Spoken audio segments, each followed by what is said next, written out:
You went out and you got yourself a brand new bag of trophy clover, fall, winter, spring, Booner Buffet, whatever. You've got your seeds in your hand and you're raring to go.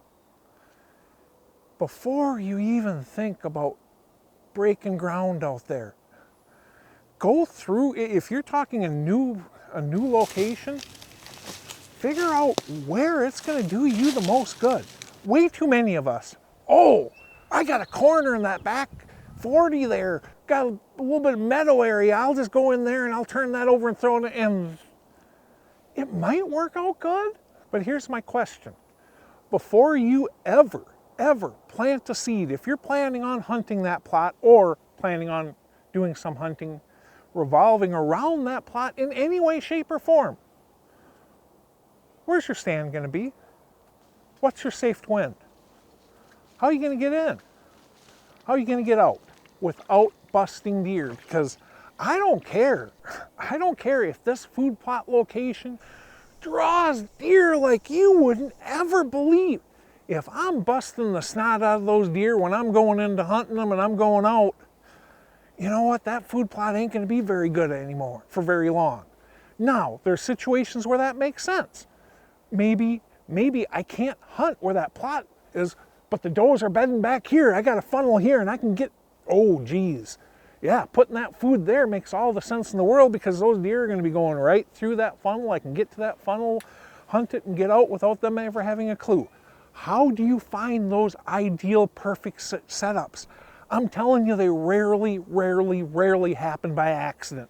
There's actually a formula I go through. The very first thing I do is I scout the holy heck out of that ground.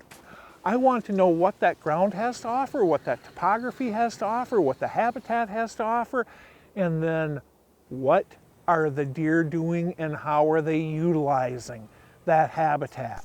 Okay, I know that now. And as I'm going through that entire scouting process, what I'm really keen on is where are the spots I can get into, hunt, and get out undetected?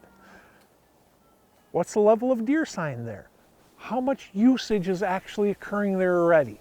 Okay, so I go ahead and I come up with a whole list of these are all the spots on this property I can get to, hunt, because I can sit in that tree right there, that's a safe wind direction, and I can get out with that same wind direction by taking that route, either without having a single deer have a clue I'm there, or so minimized it's not even funny. Okay, so now I've got this list of all these locations I can get to, hunt, and get out of. Now, which ones are the deer already utilizing either for feed or going through that to get to the feed? Either one of those are my top choices. Certainly, we can do all sorts of things to the habitat to change how deer utilize it. I can tell you, with 30 some years of experience, it is so much easier to get deer to do what they're already doing more than to either stop them from doing something that they've been traditionally doing or get them to do something they've never done before.